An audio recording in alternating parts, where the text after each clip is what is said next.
Restoring the Altar of Sacrifice. By Dallas James. Copyright 2015 by Dallas James. All rights reserved.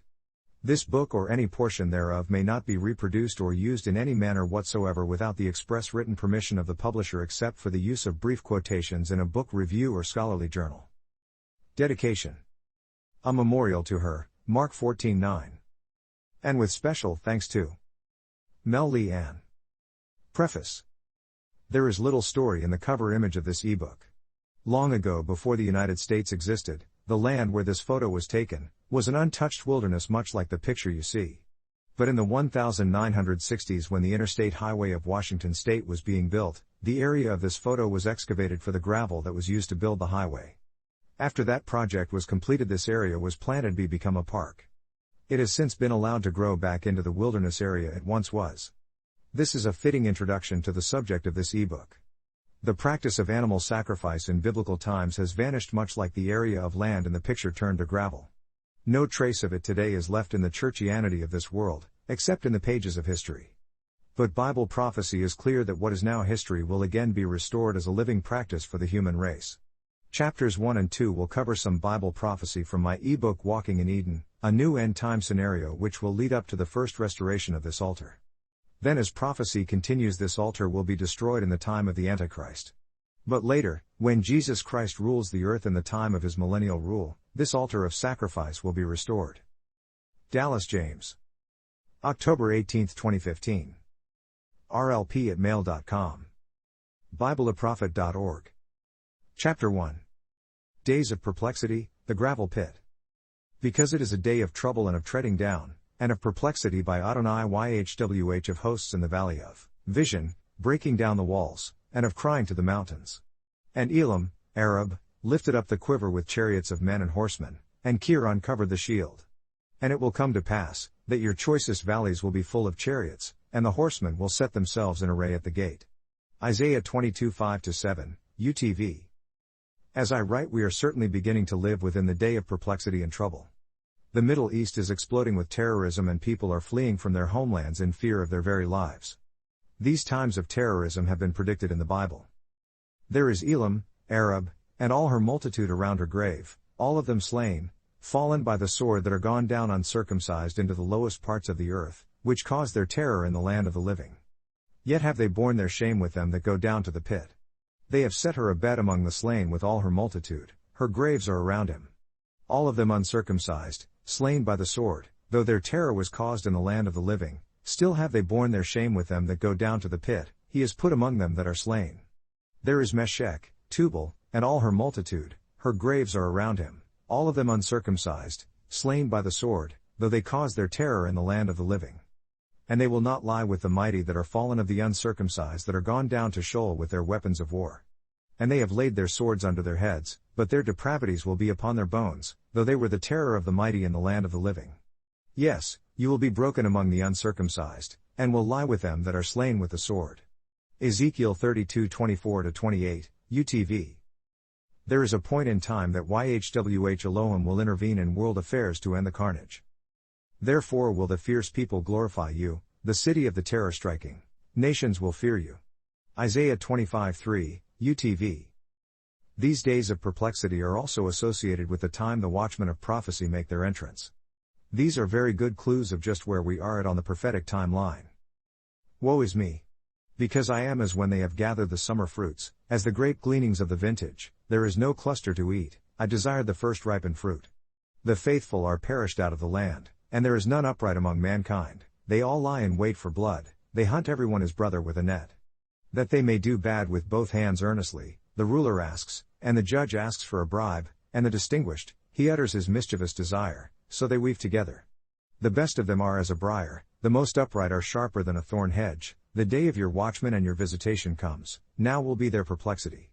Micah 7:1-4, UTV. The above verses also speak of a time when there is great corruption in the world, and we have other verses addressing our current business world we live in and how the poor are treated. YHWH will enter into judgment with the elders of his people, and the chiefs, because you have ruined the vineyard, the plunder of the poor is in your homes. What, to you? You bruise my people, and the faces of the poor you grind. Isaiah 3:14-15, UTV. Come now, you wealthy ones, weep and howl at the calamity that will come upon you. Your riches are corrupted, and your garments are moth-eaten. Your gold and silver is covered with rust, and the corrosion of them will be a witness against you, and will eat your flesh as it were fire. You have stored up treasure for the last days. Look, the reward of the workmen, of those who ingathered your fields, that have been fraudulently kept back by you, do cry out, and the exclamations of those who did reap have entered the ears of the Lord of Sabaoth. You have lived luxuriously on the earth and have lived a voluptuous life, you have fattened your hearts, as in a day of slaughter. You have condemned and killed the righteous, and he does not resist you. Be patient therefore, brethren, unto the coming of the Lord.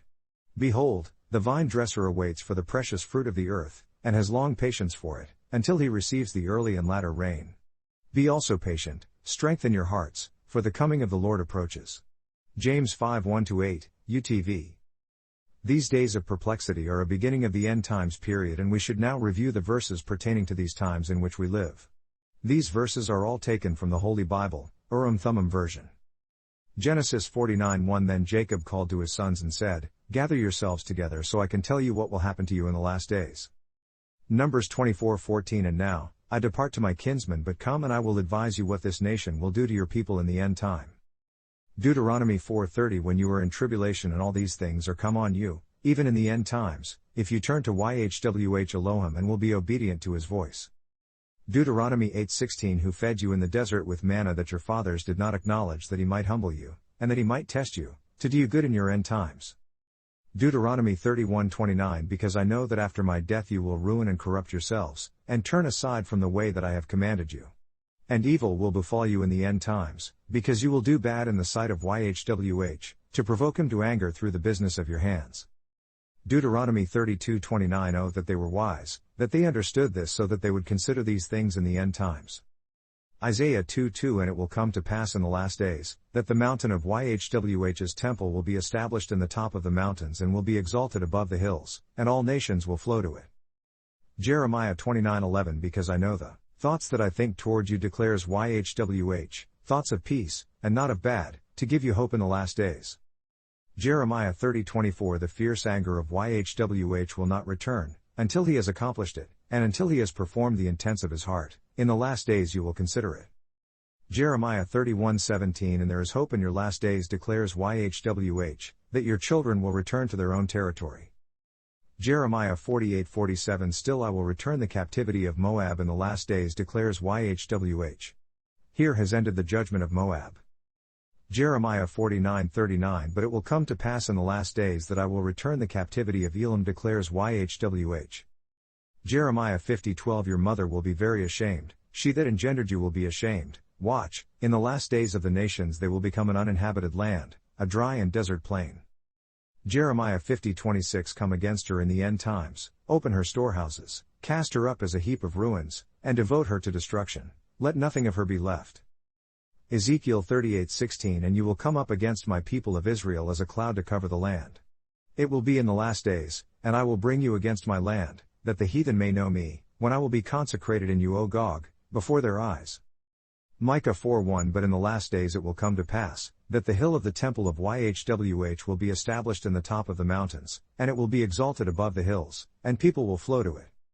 Daniel 8:17 So he came near where I stood, and when he came, I was afraid, and fell on my face, but he said to me, Understand, O son of man, because at the time of the end will be the vision. Daniel 10:14 Now I am come to make you understand what will befall your people in the last days, because yet the vision is for many days. Daniel 11:35 And some of them of understanding will fall, to refine them, and to purify, and to make them white, even to the time of the end, because it is still for a time appointed. Daniel 11:40 And at the time of the end will the king of the south push at him, and the king of the north will come against him like a whirlwind, with chariots, and with horsemen, and with many ships. And he will enter into the countries, and will overflow and pass over. Daniel 12:4 But you, O Daniel, shut up the words, and seal the book, even to the time of the end. Many will run to and fro, and knowledge will be increased. Daniel 12:9 And he replied, Go your way, Daniel, because the words are closed up and sealed until the time of the end. Many will be purified and made white, and refined, but the wicked will do wickedly, and none of the wicked will understand, but the wise will understand. And from the time that the daily sacrifice will be taken away, and the abomination that makes desolate set up, there will be 1,290 days. Blessed is he that waits, and comes to 1,335 days. But you go your way until the end, because you will rest, and stand in your lot at the end of days. Matthew 13:39 The enemy that sowed them is the slanderer, the harvest is the end of the age, and the reapers are the angels. Matthew 13:49 So will it be at the end of the age, the angels will come forth, and separate the bad from the righteous, and will cast them into the furnace of fire, there will be weeping and gnashing of teeth. Matthew 24:3 And as he sat upon the Mount of Olives, the disciples came to him privately saying, Tell us, when will these things be? And what will be the sign of your coming and of the end of the age? Matthew 28:20 Teaching them to guard all things whatever I have commanded you. And observe, I am with you individually and collectively until the end of the age. Amen. John 6:39 And this is the Father's will that has sent me, that of all that he has given me I should render useless none, but should resurrect them up again at the last day. And this is the will of him that sent me, that everyone that sees the Son, and believes on him, may have age-lasting life, and I will resurrect them up at the last day. John 6:44 No man can come to me, except the Father that has sent me draw him, and I will resurrect him up at the last day. I Corinthians 10:11 Now all these things happen to them for examples, and they are written for our admonition, upon whom the end of the age has come. I Corinthians 15:24 Then comes the resurrection at the end, when he will have delivered up the kingdom to Elohim, even the Father, YHWH Elohim, when he will have put down all rule and all authority and power. Hebrews 9:26 Because then he must often have suffered since the foundation of the cosmos, but now once in the end of the age as he appeared to put away sin by the sacrifice of himself. John 6:54 Whoever eats my flesh, and drinks my blood, has age-lasting life, and I will resurrect him up at the last day. John 7:37 On the last day, that great day of the feast, Jesus stood and cried saying, If anyone thirsts, let him come to me and drink. He that believes on me, as the scripture has said, out of his belly will flow rivers of living water. John 11:24 Martha replied to him, I know that he will rise again in the resurrection at the last day. Jesus said to her, I am the resurrection and the life, he that believes in me, though he were dead, yet will he live, and whoever lives and believes in me will not die. Do you believe this? John 12:48 They that reject me, and receive not my words, has one that judges them. The word that I have spoken, the same will judge them in the last day. Acts 2:17 And it will come to pass in the last days says Elohim, I will pour out of my spirit upon all flesh, and your sons and your daughters will prophesy, and your young men will see visions, and your old men will dream dreams, and on my slaves and on my female slaves I will pour out in those days of my spirit, and they will prophesy, and I will show portents in the cosmos above and signs in the earth beneath, blood and fire, and vapor of smoke. The sun will be turned into darkness, and the moon into blood, before the elder and manifest day of the Lord appears, and it will come to pass that whoever will call on the name of the Lord will be rescued. I Peter 1:5 Who are guarded by the power of Elohim through faith unto salvation ready to be revealed in the end time. 2 Peter 3:3 Knowing this first, that there will come in the last days scoffers, walking after their own lusts. Hebrews 1:2 Has in these last days spoken to us by his Son, who he has appointed heir of all things, by whom also he fashioned the ages. Enoch 27:2-3 Here shall they be gathered together, and here shall be their place of judgment. In the last days there shall be upon them the spectacle of righteous judgment in the presence of the righteous for the ages. Here shall the merciful bless the Lord of glory, the Ionian king. Enoch 108:1-2 Another book which Enoch wrote for his son Methuselah and for those who will come after him, and keep the law in the last days. You who have done good shall wait for those days till an end is made of those who work evil, and an end of the might of the transgressors. The writing of truth. It is vital to our understanding of prophecy that we have the correct understanding of the writing of truth as recorded in Daniel 11:5-12-4. Almost all prophetic interpreters regard this as history, yet they are dead wrong. The Bible tells us it was written concerning the last days. Now I am come to make you understand what will befall your people in the last days, because yet the vision is for many days. Daniel 10:14, UTV. What must reappear then is Babylon, Medo-Persia, and Greece, in the generation before the kingdom of Elohim reigns on earth. Daniel 11:6-11-19, only one king of the north discussed. Prophecy starts with 4 kings of Persia followed by a mighty king of Greece, 5th king. This one king of the north becomes king number 6 of this prophecy called the writing of truth. This 6th king is followed by another, king of the north. He rules a short time Dan. 11:20, 7th king. Daniel 11:21, Eighth king called the vile person still mentioned as a king of the north is the one who places the abomination of desolation in the sacred place of the Jerusalem temple, Daniel 11:31. Daniel 11:44, proclaims himself as Elohim. Daniel 11:45, establishes his government in Jerusalem. Daniel 12:01, time of great tribulation opposes Michael the archangel. Daniel 12:02, meets his end at the return of Christ and the resurrection of the dead. To summarize, Daniel 11:6-12-4, 3 kings of the north only, 4 kings of Persia at start of prophecy and 1 king of Greece being the 5th king. Then the 3 kings of the north remaining give us a grand total of 8 kings that are over the north sectors of the prophecy. Daniel 11:05, 1 king of the south who gives his kingdom over to a young man called the branch, Daniel 11:7. Daniel 11:08, reigns more years than king of the north. This branch is the 2nd king of the south and lives past the reign of the next king of the north, Daniel 11:20, Daniel 11:27, negotiates with final king of the north, the vile person. Grand clue found in Book of Revelation. Chapter 17 of Revelation shows that the writing of truth from Daniel 11:2-12-4 addresses the end times. The 6th king of chapter 17 and the 6th king of the writing of truth, the 1 king of the north in Dan 11:6-19, are the same. And there are 7 kings, the 5 did fall, and the one is 6th, the other, 7th, did not yet come, and when he may come, it requires him to remain a little time, and the beast that was, and is not, he also is 8th, and out of the 7 he is, and to destruction he does go away. Revelation 17:10-11, UTV. Both the writing of truth and Revelation chapter 17 address the same 8 kings. Note, the end time starts with the reign of the 6th king. The Apostle John in Revelation focuses on this particular king. Chapter 2. Annihilation decreed, more prophecy. The time of the restoration of the altar of sacrifice will be during or shortly after this period of end-time prophecy. O progeny of vipers, who has forewarned you to flee from the anger to come? Matthew 3:7, UTV. John the Baptist wrote the above stated verse, and it is very significant that he was the one to write it. This is because he was the son of Zacharias, the last official priest of the course of Abia, mentioned in Luke 1:5. If this is so, then why do we find John preaching in the wilderness, rather than being high priest in the temple at Jerusalem? He was the rightful heir for the position of high priest, but now we find others occupying his rightful position of authority. This study will illuminate the fact that from this point on in history the Levitical priesthood was now occupied by those unauthorized to do so, whether by other Levites wrongfully assuming positions they were not to assume, or by Jews, whose tribe has nothing to do with priesthood, see Hebrews 7:14.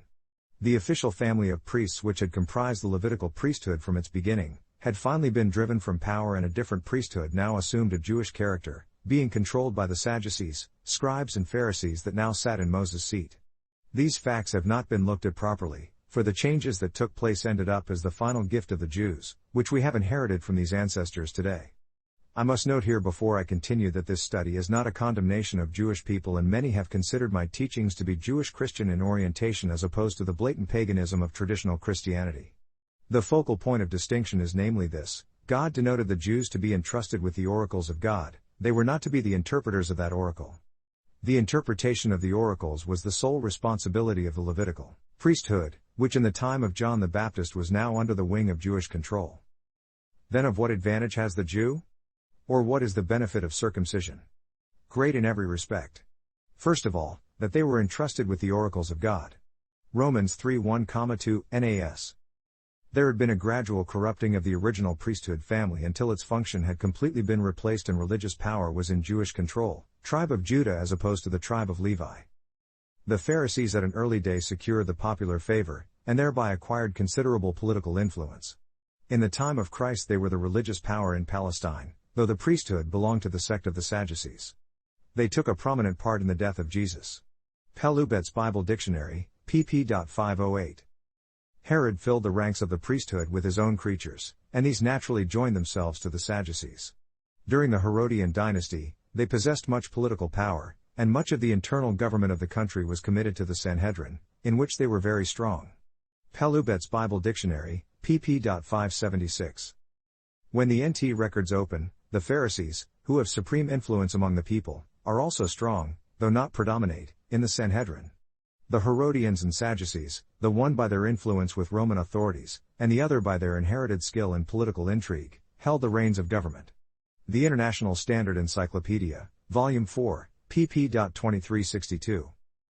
This of course was a complete change from the way the government of Israel had been up until the time of David. Let's first establish the changes in the definition of the word Jew that took place. Jew, a man from Judah. This name was properly applied to a member of the kingdom of Judah after the separation of the 10 tribes. The term first makes its appearance just before the captivity of the 10 tribes, 2 Kings 16:6.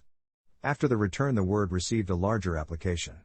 Partly from the predominance of the members of the Old Kingdom of Judah among those who returned to Palestine, partly from the identification of Judah with the religious ideas and hopes of the people, all the members of the new state were called Jews, Judeans, and the name was extended to the remnants of the race scattered throughout the nations.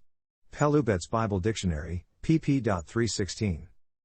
Coming back to Romans 3:1, we can now better understand that the people to whom the oracles of God would be entrusted were the remnants of people primarily from the one tribe of Judah.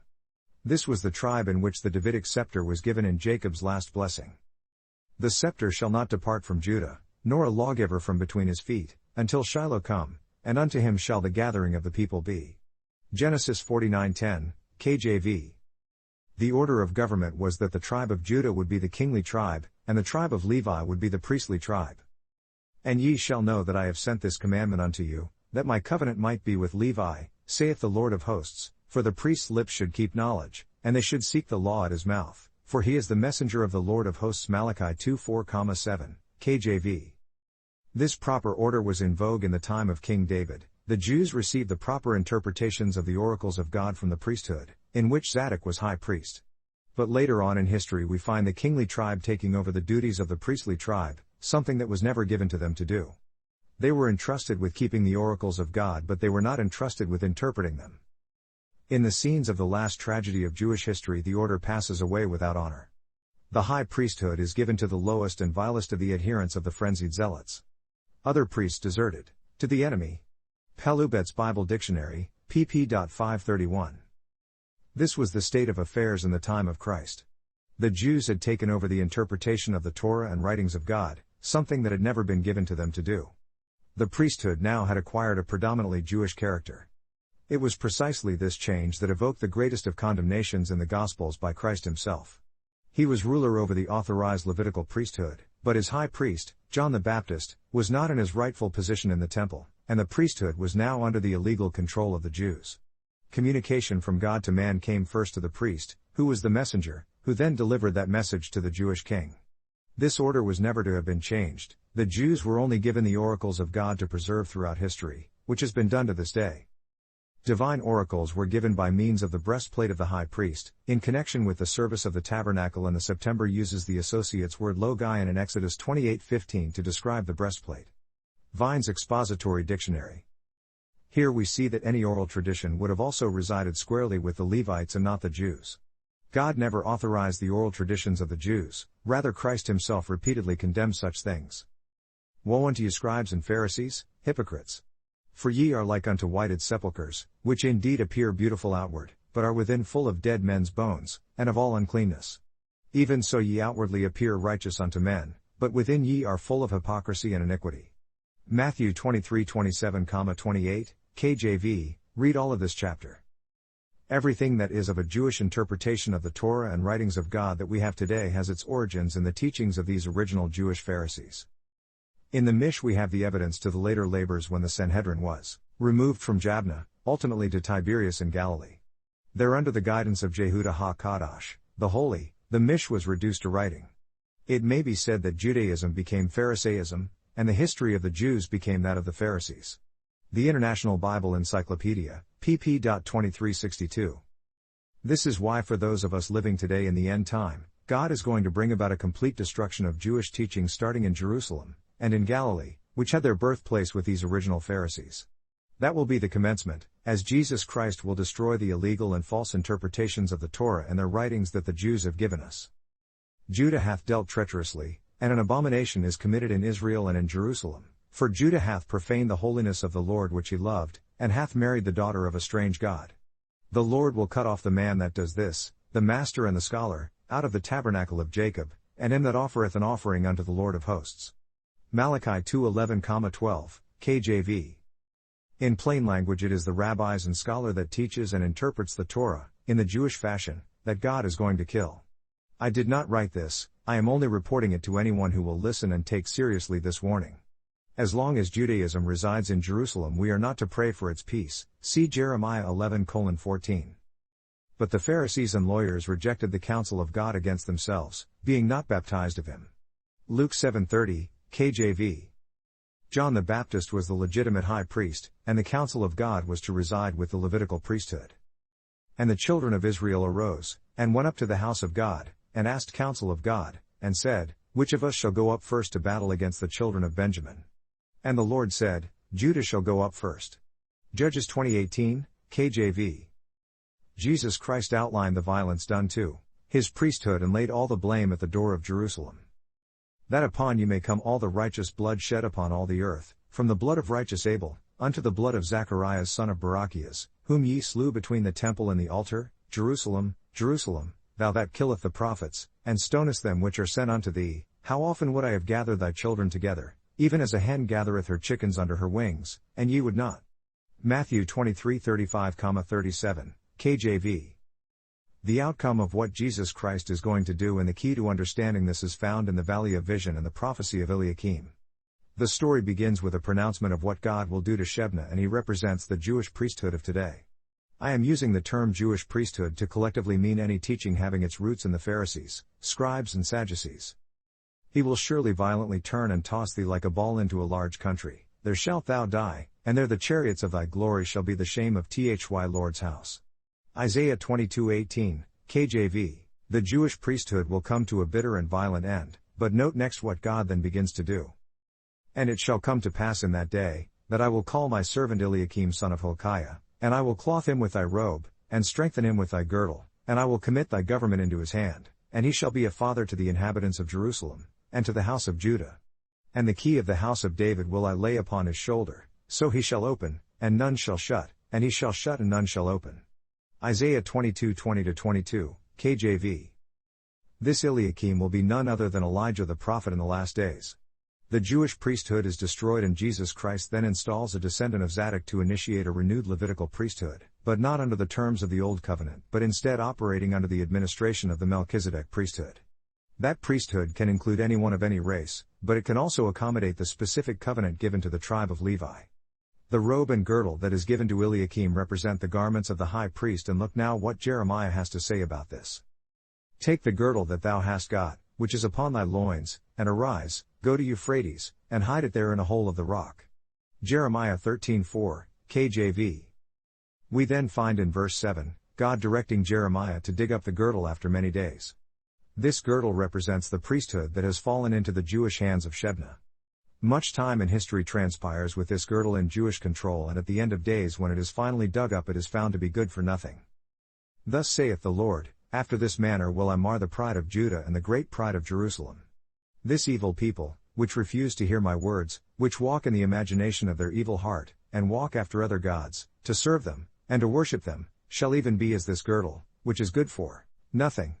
Jeremiah 13:9-10, KJV. Then shalt thou say unto them, Thus saith the Lord, Behold, I will fill all the inhabitants of this land, even the kings that sit upon David's throne, and the priests, and the prophets, and all the inhabitants of Jerusalem, with drunkenness. And I will dash them one against the other, even the fathers and the sons together, saith the Lord, I will not pity nor spare, nor have mercy, but will destroy them. Jeremiah 13:13-14, KJV. God will violently destroy the Jewish priesthood of today, along with all that cling to it.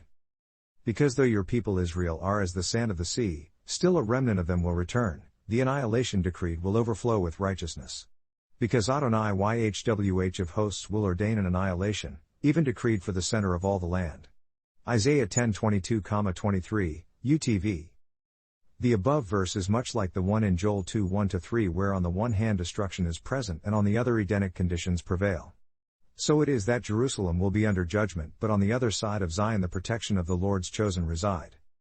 For look, Yhwh of hosts, does remove from Jerusalem and from Judah the staff and the support, the whole staff of bread and the whole staff of water, the mighty man and the man of war, the judge and the prophet, and the diviners and the elder, the captain of 50 and the honorable man, and the counselor and the skillful technician, and the eloquent orator. And I will give children to be their rulers, and vexation will rule over them. Then the people will be oppressed, everyone by another and everyone by his neighbor. The child will behave himself proudly against the elder, and the base against the honorable.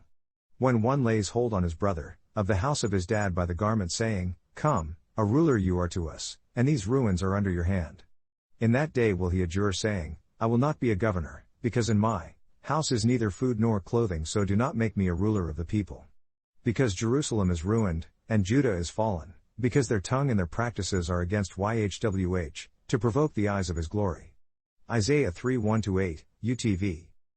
And it will come to pass that those that are left in Zion, and they that remain in Jerusalem, will be called sacred, even everyone that is recorded among the living in Jerusalem. When Adonai will have washed away the excrement from the daughters of Zion, and will have purged the blood of Jerusalem from its center, by the spirit of judgment and by the spirit of burning. Isaiah 4:3-4, UTV. This then is the annihilation decreed for the center of the land as recorded in Isaiah 10:22-23. Chapter 3. Restoring the altar of sacrifice. The Prince of the Covenant. In the book of Daniel we are given insight about the covenant that will exist in the end time. And with the arms of a flood will they be swept away from before him, and will be broken, yes, also the Prince of the Covenant. And after they join themselves unto him, he will work deceitfully, because he will come up, and will become strong with a small people. Daniel 11:22-23, UTV. We are told that this covenant, that will be in effect during the end times, is further defined as a holy covenant. This is none other than the covenant of life and peace mentioned in the book of Malachi, which is also the same covenant of peace recorded in the book of Numbers. Because the ships of Kittim will come against him, therefore he will be grieved and return, and have indignation against the holy covenant, so will he do, he will even return, and have intelligence with them that forsake the holy covenant. And arms will stand on his part, and they will desecrate the sacred place of refuge, and will take away the daily sacrifice, and they will ascribe the abomination that makes desolate. And such as do wickedly against the covenant will he corrupt by flatteries, but the people that do know their Elohim will be strong, and do exploits. Daniel 11:30-32, UTV. In addition to this holy covenant we find there is also a daily sacrifice existing in these times also. Yes, he magnified himself even to the captain of the army, and by him the daily sacrifice was taken away, and the established place of his sanctuary was cast down. And an army was given him against the daily sacrifice by reason of transgression, and it cast down the truth to the ground, and it produced and prospered. Then I heard one saint speaking, and another saint said to that certain saint that spoke, How long will be the vision concerning the daily sacrifice, and the transgression of desolation, to give both the sanctuary and the army to be trampled underfoot? Daniel 8:11-13, UTV. Restoring the altar of sacrifice. For the children of Israel shall abide many days without a king, and without a prince, and without a sacrifice, and without an image, and without an ephod, and without teraphim, Urim Thummim. Afterward shall the children of Israel return, and seek the Lord their God, and David their king, and shall fear the Lord and his goodness in the latter days. Hosea 3:4-5, KJV. Our Holy Bible predicted that through the ages of time after the ancient nation of Israel had been destroyed and its people dispersed, that they would abide many days without a sacrifice. This is one historical fact that does not need much verification, as animal sacrifices are a thing of the past. Modern churchianity has taught us for centuries that these sacrifices have been done away and replaced with the symbolic sacrifice of Christ. These animal sacrifices have been seen by most as a type or foreshadow of the literal sacrifice of Christ that took place at his crucifixion. But now that the crucifixion and resurrection has taken place, the Mosaic system has been superseded with the new covenant. But now has he obtained a more excellent service, by how much also he is the mediator of a better covenant, which was enacted upon better promises. Because if that first covenant had been faultless, then should no place have been sought for the second. For finding fault with them, he declares, Behold, the days come says the Lord, when I will make a new covenant with the house of Israel and with the house of Judah. Hebrews 8:6-8, UTV. What has taken place is that many of the features of the old covenant system have been replaced with new features, but that many of the features remain the same, because they do not conflict, and are universal aspects of teaching in the plan of God. The use of sacrifices is one of the continuing features to be restored in the latter days after its period of absence. It is also an important point to note that sacrifices were not an invention of the Mosaic system, but were something incorporated into the Mosaic system from pre-Mosaic times. In fact, sacrifices were one of the most central teachings of God from the very beginning of time. Notice in the introduction of the original translation in the Book of Enoch by R. H. Charles how sacrifices were a part of life from the earliest times in history. Again, whereas the Essenes objected to animal sacrifice, no such objection is taken in either 1 or 2 Enoch. In the former in 89.50 the temple sacrifices are referred to with complete approval in the words and they offered a full table before him. In 89.73 the sacrifices are said to be polluted, but no condemnation of sacrifice in itself is here implied. The writer uses no stronger words than Malachi 1:7, "Ye offer polluted bread upon mine altar." In 2 Enoch 59.2-3 the spiritual value of animal sacrifice is clearly expressed the Book of Enoch, page Civ. Among the other early sacrifices we have that of Abel, Genesis 4:4, Noah, Genesis 8:20, Abraham, Genesis 12:7, Job 1:5, Isaac, Genesis 26:25, and Jacob in Genesis 46:1. So what we have prior to the institution of the Mosaic system is actually a whole history of sacrifice since the inception of human history. It would be absurd to think that just because of its inclusion into the Mosaic system that this central teaching of God is now eliminated. When we read in Hebrews, chapters 8 and 9 about the nullification of the Old Covenant for the New, we later read in Hebrews, chapter 10 that the sacrifices carry forth into the New Covenant as a remembrance or memorial of the literal sacrifice of Christ. But in those sacrifices there is a remembrance again made of sins every year. Hebrew 10:3, KJV. The answer to this whole question becomes clear in the very next verse, which tells us that animal sacrifices do not take away sins. For it is not possible that the blood of bulls and of goats should take away sins. Hebrews 10:4, KJV. As we continue to read on from verse 4 we find the scriptures making it very clear that Christ fulfilled the foreshadowing that the sacrifices signified, but again we are reminded in verse 32 to remember the former days. But call to remembrance the former days, in which after you were illuminated, you endured a great conflict of sufferings. Hebrews 10:32, UTV. This is further explained in the latter days when we are told to remember the law of Moses with the statutes and judgments. Remember ye the law of Moses my servant, which I commanded unto him in Horeb for all Israel, with the statutes and judgments. Malachi 4:4, KJV. We even have the scriptures telling us in the plainest of language that the new covenant involves the blood of sprinkling and contrasts it to the pre-Mosaic sacrifice of Abel. And to Jesus the mediator of the new covenant, and to the blood of sprinkling, that speaketh better things than that of Abel. Hebrew 12:24, KJV. Then in Hebrew 13:10 the statement is made we have an altar but our altar is unlike the old altar of former times. Our new altar, instead of looking forward to Christ points us back to the time Christ became the sacrifice for the human race. The new sacrifices in the latter days and beyond is a memorial of that great event, and will be taught humanity as a history lesson no one will forget. In the book of Isaiah we find reference to a future time in the kingdom of God on earth when flocks shall minister unto thee on a future altar of God. All the flocks of Kedar shall be gathered together unto thee, the rams of Nebaioth shall minister unto thee, they shall come up with acceptance on mine altar, and I will glorify the house of my glory. Isaiah 67, KJV. These are not imaginary sheep or rams, and neither is this an imaginary altar. The problem with people today is that the scriptures are not read clearly, and we have many of the features of the new covenant replaced with the imaginations of man. So instead of remembering the former days, the new covenant of churchianity proposes we forget it. In doing so humanity has lost the impact and teaching of the central sacrifice of Jesus Christ. But this is not the case, for in the coming kingdom of God on earth, animal sacrifices will be made under the terms of the new covenant and will become a real sacrifice of praise for what God has accomplished in his Son Jesus Christ. By him therefore let us offer the sacrifice of praise continually to God, that is, the fruit of the lips confessing his name. But of doing good and communicating of your substance be not forgetful, for with such sacrifices God is well pleased. Hebrew 13:15-16, DBY. This verse shows us that the sacrifice of praise is accomplished through real acts, not just symbolical thinking, and it is with such sacrifices that God is well pleased. This is what the scriptures themselves tell us rather than the man-devised interpretation that the animal sacrifices are done away and replaced with praising. Note that in I Peter 2:5 these are spiritual sacrifices, not spiritual symbolism. The sacrifices are symbolic but are expressed in real terms. Ye also, as lively stones, are built up a spiritual house, an holy priesthood, to offer up spiritual sacrifices, acceptable to God by Jesus Christ. I Peter 2:5, KJV. The mindset generally taught today, however, is that there is no memorial of the sacrifices, but that they are eliminated and that their expression is only to be spiritually conceived now that Christ has accomplished his sacrifice once and for all for mankind. The fact that these animal sacrifices are conducted as a remembrance and memorial is completely ignored.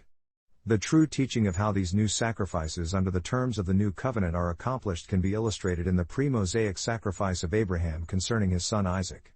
In Genesis 22:9 we find Abraham preparing to offer up his son Isaac, but then in verse 12 he was told not to sacrifice his son, a ram instead was to be offered as sacrifice, verse 13.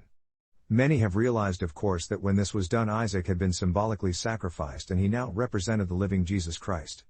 This of course is also what transpires on earth when Christ reigns. The sacrifices will be made as a memorial with the living Christ abiding on the earth. The teaching points to the death and resurrection of our Savior. In the Millennial Temple of Ezekiel as illustrated in Appendix 88 of E. W. Bullinger's Companion Bible, we find that the sanctuary's central feature is the altar of sacrifice. In other words, it is the very center of attention and takes first priority. By contrast today, however, amongst most theologians, it takes no priority at all. Historically, our Roman form of churchianity divorces itself from its own Israelite and Jewish past and in doing so creates a new covenant that God never devised. The scriptures concerning the elimination of the Mosaic system is then interpreted in a way that does away with the remembrance that is central to the plan of God. This lawless form of theology was never sanctioned by God, who informs us that the law is perfect for conversion of the soul. The law of the Lord is perfect, converting the soul, the testimony of the Lord is sure, making wise the simple. Law, or doctrine, converting, or restoring, the statutes of the Lord are right, rejoicing the heart. The commandment of the Lord is pure, enlightening the eyes. The fear of the Lord is clean, enduring forever, the judgments of the Lord are true and righteous altogether. True, Heb. Truth, Psalms 19:7-9, KJV. And then, in a prophecy for the future we are told that people in the latter days will return to the things of the past. These are clearly new features of the new covenant incorporating the history of the past and applying its teaching in the light of the gospel of Christ. This true gospel does not divorce itself from the past, but uses history as a proper vehicle for the teaching of the people in the latter days and beyond. When thou art in tribulation, and all these things are come upon thee, even in the latter days, if thou turn to the Lord thy God, and shalt be obedient unto his voice, Heb. Have found thee, for the Lord thy God is a merciful God, he will not forsake thee, either destroy thee, nor forget the covenant of thy fathers which he sware unto them. For ask now of the days that are past, which were before thee, since the day that God created man upon the earth, and ask from the one side of heaven unto the other, whether there hath been any such thing as this great thing is, or hath been heard like it. Did ever people hear the voice of God speaking out of the midst of the fire, as thou hast heard, and live? Deuteronomy 4:30-33, KJV. The fulfillment of the law of Moses, Luke 24:44, does not mean God does not use the things of the past to teach his newly applied laws that will now be written on human hearts. When we compare Psalms 116:17 with 118:27 we find that the sacrifices are real and literal and will cause people to praise and have thanksgiving. People living in a physical world need these real demonstrations to teach them, and also cause them never to forget the past. God tells us to bind the sacrifice with cords, even unto the horns of the altar. He does not tell us to bind the sacrifice with praise. Praise comes as a result of the sacrifices and the meanings they portray to people.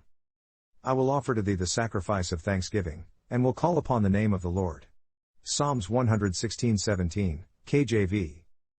God is the Lord, which hath showed us light, bind the sacrifice with cords, even unto the horns of the altar. Psalms 118:27, KJV. In Ezekiel's millennial sanctuary, the altar is taken care of by the priests and Levites, which will have the charge under Christ, not Moses, of the earthly temple, in administering the new covenant and its terms on the earth. And the chamber whose prospect is toward the north is for the priests, the keepers of the charge of the altar. These are the sons of Zadok among the sons of Levi, which come near to the Lord to minister unto him. So he measured the court, 100 cubits long, and 100 cubits broad, 4 square, and the altar that was before the house.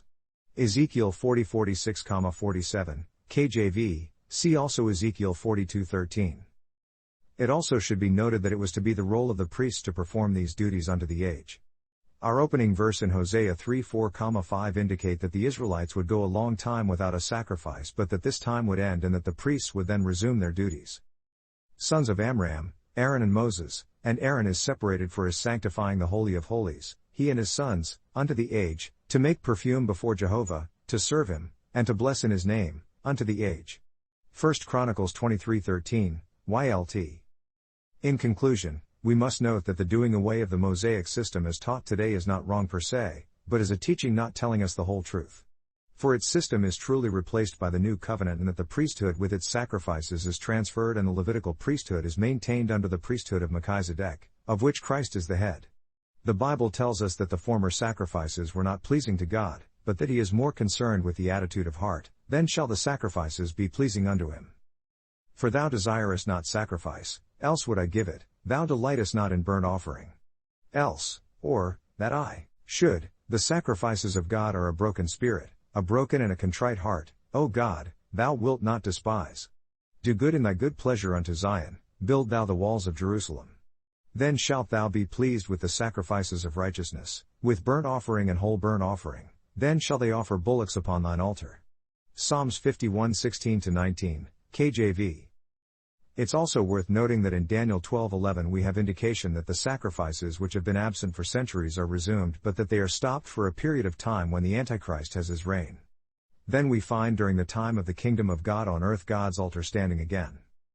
In that day there will be upon the bells of the horses, holiness to YHWH, and the pots in YHWH's temple will be like the basin before the altar. Zechariah 14:20, UTV. The priesthood covenant of Levi and the daily sacrifice will both be in evidence in the end times as part of the restoration that the Lord will spearhead prior to his second coming. The book of Malachi says that the future Elijah will be pointing people back to the things of the past. We are about to enter a new biblical era before the apocalypse can occur. Update note. Yes, he magnified himself even to the captain of the army, and by him the daily sacrifice was taken away, and the established place of his sanctuary was cast down. Daniel 8:11, UTV. This verse shows by careful reading that this daily sacrifice is not located at the temple in Jerusalem, as that sanctuary is not cast down. See my book Walking in Eden, a new end-time scenario for an understanding of the Beulah principle. The end.